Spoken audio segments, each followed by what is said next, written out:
How to fix YouTube search history not showing? So for that, first of all you have to click in a profile icon which is located in the bottom right corner of your screen. Then you will have an interface like this, and here you will see an option of setting in the top right corner of your screen. Click on it, and now you will find an interface like this, and here you will find an option called manage all history. Go ahead and click on it.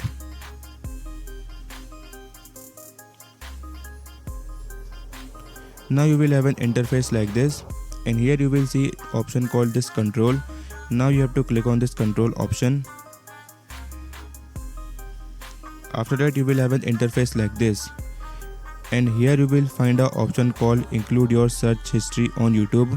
Now you have to, if this option is unticked, now you have to click on it and tick this option.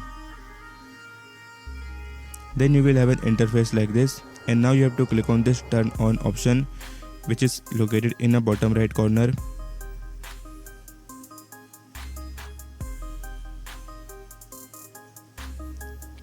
And then you have to click on this got it again, and that is how you can solve this problem. Now you have to go back, and if you search anything in a search bar, you will see in this search history. So that is how you can fix this problem. So if you found this video helpful, make sure to like it, and if you are new to the channel, don't forget to subscribe.